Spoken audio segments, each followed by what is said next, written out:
Let's practice using adjectives, nouns, and articles. Always start with the noun. The noun is the sun around which the other words are going to revolve. Everything must match the noun in gender and number. So if you have an article or an adjective, whether it's a regular adjective, a demonstrative adjective, a possessive adjective, they are all going to match the noun in gender and number. Most nouns have both gender and number. Bolígrafo, for example, is singular and masculine. Computadora is singular feminine. Bolígrafos, plural masculine. Computadoras, plural feminine. And note, when the noun ends in a vowel, like O or A, we simply add the letter S to make it plural. Nouns that have both gender and number also end in letters other than O or A. For example, reloj, the word for clock or watch, is singular masculine. Lección, the word for lecture or lesson, is singular and feminine. Now note, to make them plural, we need to add es, because both of those words end in a consonant. Nouns do not change gender. A bolígrafo is always masculine, even if it is owned by a woman. Similarly, a lección is always feminine, even if it's given by a male professor. Some nouns are only singular or plural. They don't have a static gender. For example, estudiante is singular, estudiantes is plural. With these nouns, we have to use other words to show gender. So a singular masculine student is el estudiante, la estudiante is singular feminine.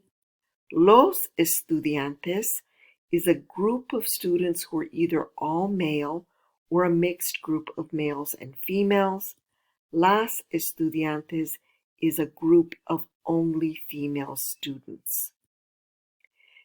The next thing to look at are the articles. In English and Spanish, we have definite and indefinite articles. The definite article, the, in the singular masculine form, is el. The indefinite article, singular masculine, is un, and this would translate to a or an. Singular feminine definite, la. Indefinite, una. Now, the plural definite article that we're going to use with groups of all male or mixed gender, los, and the indefinite article that translates to some would be unos. Now, for plural feminine groups, again, these are groups of only female people or nouns of any kind, like chairs, would be las for definite, or unas. Unas sillas would mean some chairs. Most adjectives are descriptive, and they will come after the noun. For example, physical descriptions like bonito, pretty, feo, ugly, alto, tall, bajo, short. All of these adjectives come after the noun. Nationality, like Mexicano or Inglés, these come after the noun.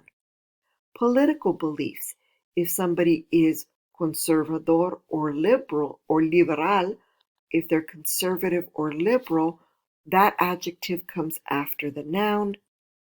And the marital or civil status, casado for married or soltero for single, will also come after the noun. Now, some adjectives are called restrictive, and they come before the noun. By far, the biggest group of restrictive nouns have to do with counting. For example, numbers like una for one, 20, 20, primer, first, these will come before the noun. Quantitative nouns that tell you how much of something there is, mucho for many or a lot, poco for few or a little, bastante for enough or sufficient, demasiado, too much or too many. These come before the noun. And the last group is smaller, and I'm just calling it qualitative. Adjectives like bueno or malo, good or bad, mejor, peor, for better or worse, or the best, the worst, come before the noun.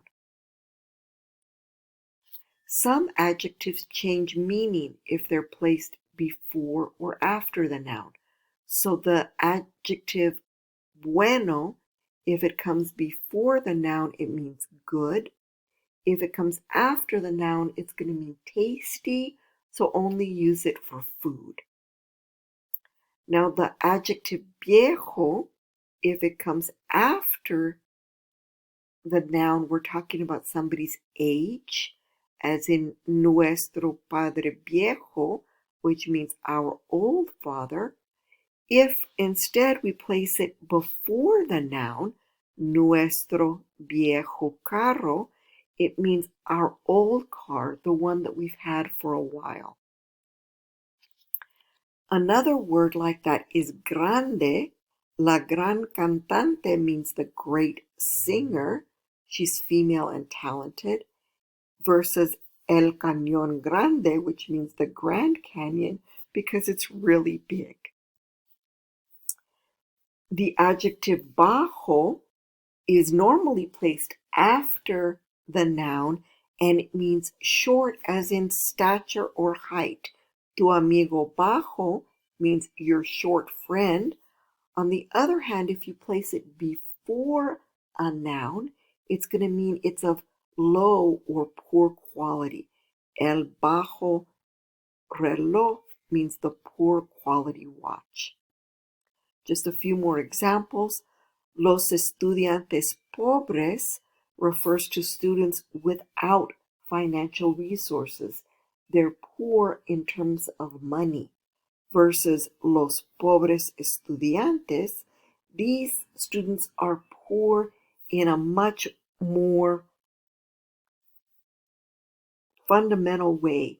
We need to pity them. And so usually you're not going to use this adjective in front of people. Now, the adjective media, as in a half, if it comes before the noun, it means half, as in una media botella, meaning a half bottle. If it comes after the noun, it means average. Un amigo medio is an average friend. Now it's your turn.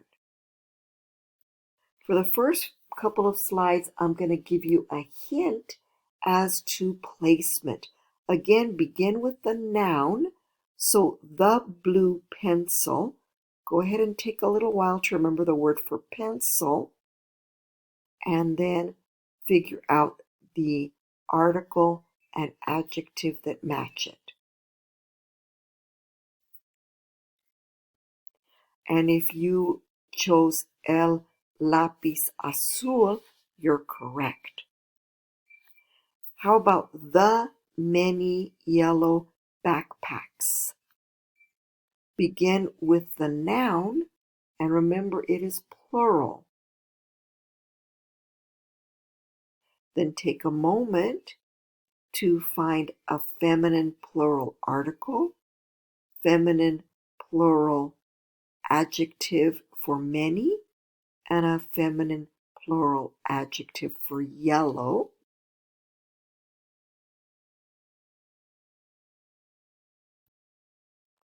And your answer should be las muchas mochilas amarillas. Now, normally you won't have both the and many together, but for our example, I wanted to put both of them here. A good French teacher who is a woman. Go ahead and look at that. Remember to begin with the noun.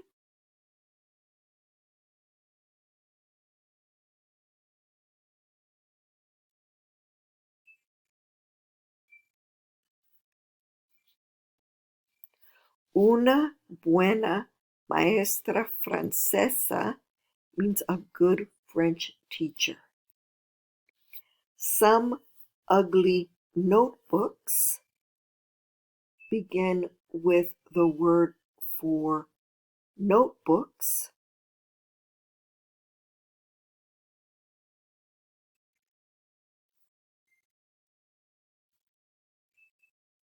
And remember, the indefinite article, when we use it as plural, translates to some.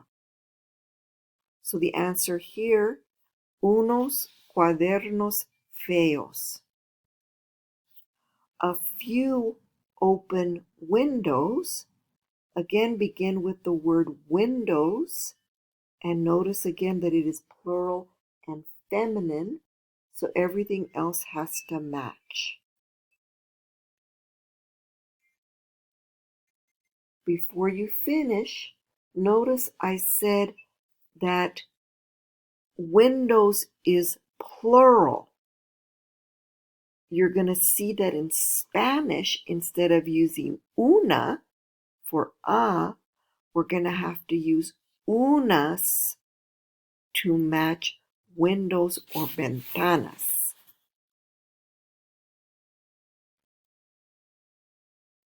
So the correct answer would be unas pocas ventanas abiertas. And note how all of them are feminine and plural. The hardworking female professor.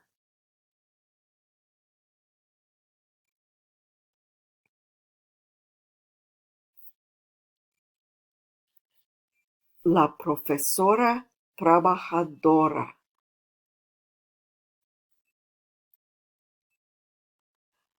I'm going to let you practice the last few slides on your own. They don't have the hints for you, but by now I'm sure you'll do well.